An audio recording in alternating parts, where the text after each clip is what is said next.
Hey, y'all. Welcome back to Becoming Her, a podcast from The Prayer She Whispered. I'm Nikki Brown, founder and executive strategist, and I'm so glad that y'all are still with me here.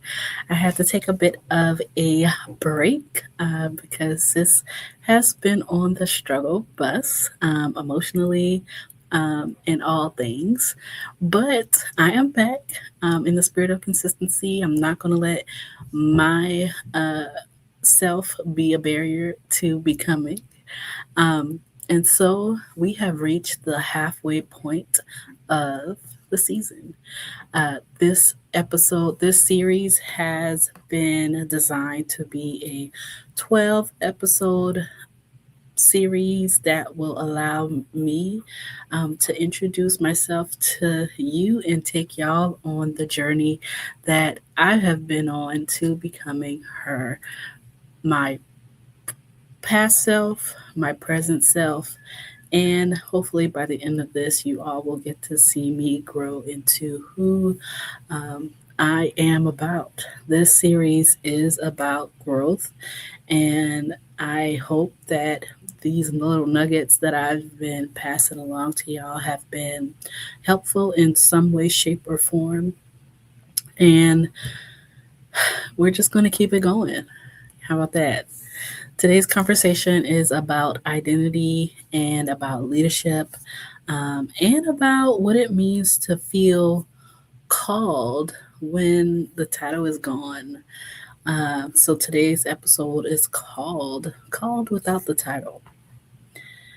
I didn't realize how much of my identity was intertwined with my roles, my previous roles, my most recent job title, and what all of that meant, until it was gone. For a long time, my role came with some access.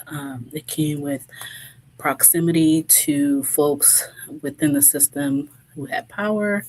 And it also came with some level of visibility, not necessarily in the public sense, but I feel like I had that visibility as it related to my community. And there are plenty of folks within my community who have no problem at all coming to me with questions. And I am always still more than happy to answer questions, help direct to the right resources. And that's always just been who I was. Um, and because I had that title, whether it was a case manager at DSS or this senior leader within a public health organization, people would return calls quickly. They would ask for my input. They checked in on a girl, and they wanted to engage with me. And I like And I was happy with that. And I want to be clear, this episode is not about ego. This isn't about my ego or none of that. But it is about my orientation to community and systems and organizations when the work is public facing. Your At the time, my title becomes kind of shorthand, and I'm sure there are people who kind of think the same way, but it becomes shorthand for your credibility, for your relevance, and your perceived worth. So when it disappears, when I'm no longer employed with this big system, I'm no longer a part of this systemic work. I feel like I've been experiencing somewhat of a quiet reckoning. Um, and I've been asking myself questions like, who am I now? Do people still see me? And do I still matter in these spaces? Um, and honestly, I've been feeling a bit weakened in this season. But I recognize I'm still human. And I know I'm not the only one in this season of transition. And so um, I want to just share this quiet grief that I've been sitting with over the last 4.5 months, um, which has been a hard lesson that I've needed to learn. And I think it's just what it is. And and I'm clearly still processing.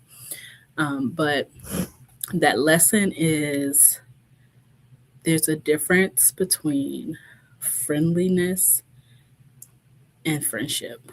Um, there is a difference, and I think I tend to confuse access with intimacy, and as well as professional proximity, um, and personal connection.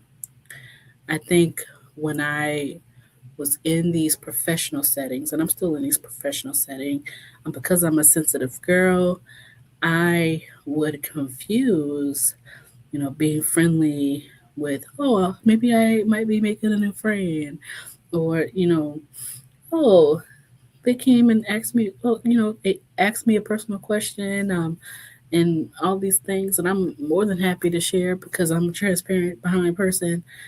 But really, those were just folks. I wouldn't say taking advantage, but taking the opportunity for the proximity that I brought with the title, and not necessarily folks trying to make genuine personal connections with me. And so I've been grieving, and I honestly was not going to record today. I am in a period of grief, but I also feel like if I put this off for another week, it ain't gonna get done, and then I'm gonna have too many weeks between episodes, and then I'm gonna fall off, and then I'm gonna be judging myself. So if y'all see me pause, it's because I'm in my feelings. I'm in a moment right now, and it's really a a note of relational grief. Um, People ain't responding. People ain't checking on your girl. And I ain't come on this thing here to vent now, but I I do want to be real with y'all that this is something that I'm still growing through, and I know that people are genuinely kind, and some relationships are and were real. Um, but a lot of the connections that I've had over the last decade of doing government and systemic work were situational.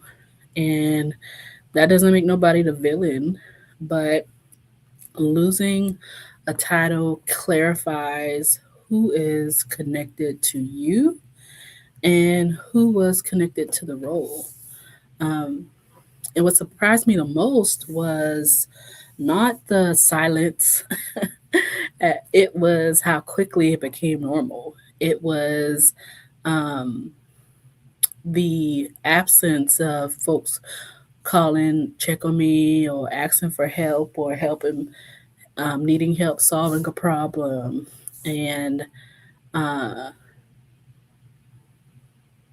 I guess I looked at it as a sense of affirmation that I was doing something right. People needed me. I started to really um, coincide the need with my worth, and though and when that need didn't exist because people didn't have access to me, on a personal level, um, I'm pretty much, by myself, figuratively, not literally. I still have the whole family. My household is 6 people deep. I'm never really alone, but this sense of loneliness is a deep sense of loneliness, and I'm not gonna cry, but it's a struggle. It really, really is. Um, and I'm really left with myself to do this work. And I'm only in the beginning of it. So, um, before I continue, I want to name this moment of just global grief, right? That we are all living in right now. Um, Many of us are carrying a collective grief that touches more than one of our identities, our race, our sense of belonging in our communities, and really what it means to protect one another. Um, the deaths that have weighed heavily on this country of Alex Pretty, Renee Good, and they were called, right? And so I'm going back to really the title of this episode of Called Without a Title. A- Alex and Renee, they were called by their sense of community, not by title.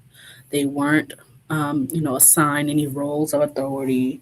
They weren't necessarily acting under their job descriptions at all. They were acting in their identities of neighbor, of community member.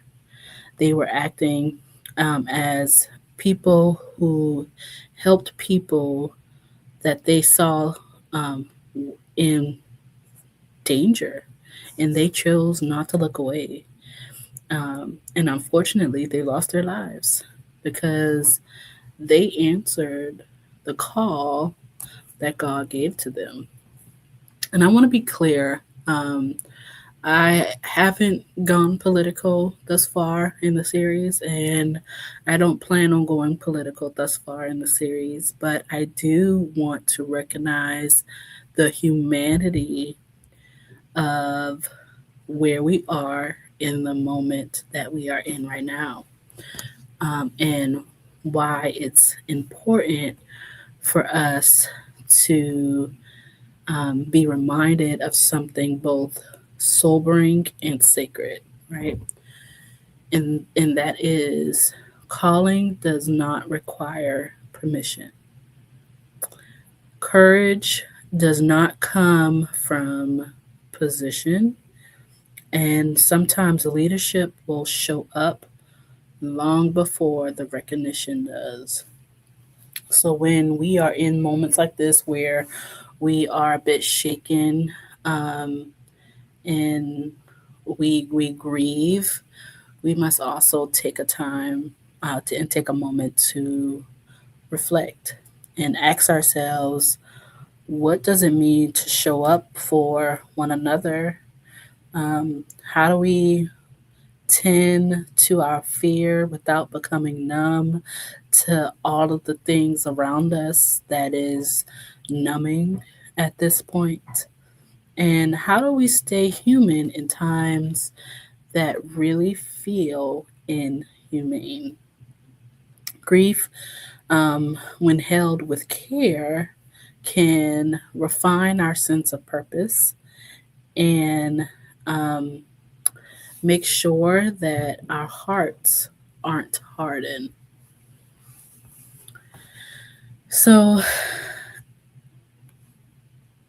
where our calling meets reality is where I'm kind of working on right now with myself. I'm still doing work that helps others, even though it's a bit taxing on me.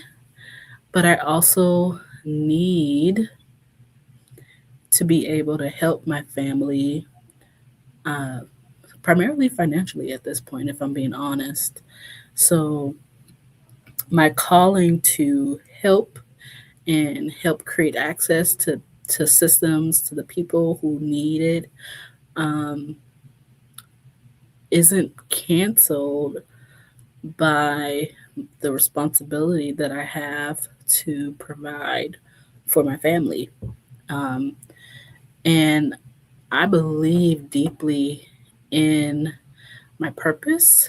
And I also believe that, that surrender player, you got to have that wisdom to know what you can and cannot change. Um, and, and, Auntie Tab, she said, sometimes you just need a job until the business can sustain you. And I think that was a reason, or part of the reason why I took a break, was because I am actively seeking new employment. I thought that when I left the role back in October, I would be able to like hop on, this, self employment train and have steady income from the beginning and be able to provide for my family and make new connections and still serve the community in the way that I know that I'm called to serve the community. But and I have that faith that I will still be able to do that, but I cannot ignore the reality that savings account going to dry up eventually, and I have to be able that I have to be able to trust God through it all and within it, like through it all, through the grief, through the loneliness, through uh, through all of it. And provision doesn't always provide or arrive, I should say. Provision doesn't always arrive the way that we want it or the way that we expected it to arrive. And it doesn't always come all at once. I'm going on month 5 of not having steady income, and yet my kids are fed, my bills are paid. You know, I don't have anything to worry about right now, per se, but I know that it ain't gonna be the case overall. But your calling, right? Your calling doesn't disappear just because income feels uncertain. So this season is teaching me something quietly profound. And that is that there is a version of leadership that happens without applause. To my 4 consistent listeners out there, I appreciate y'all. Um, but and there is wisdom that isn't being sought, but it still exists. There is value that doesn't require visibility to be real. And being called without the title means that you are learning to trust yourself when the room is quieter. It means that you will continue to act with integrity even when fewer people are watching. And it means that you need to anchor, and I'm talking to myself, y'all. You need to anchor your identity not in recognition, but in obedience.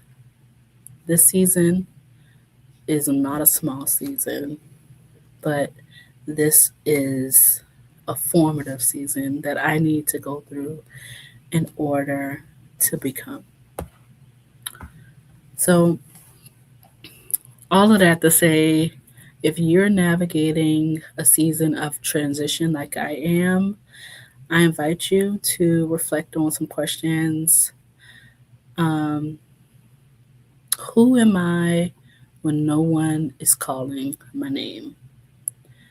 What part of my identity was borrowed from a role? How long or how am I being invited to show up, even quietly, right now? You don't have to always rush these answers. You just need to meet them where you are So I will close with this blessing that you remember that your worth was never conferred by a title. May you trust that calling does not require constant validation. And may you find peace in becoming again, even when the path forward is still unfolding. Until next time, grow gently.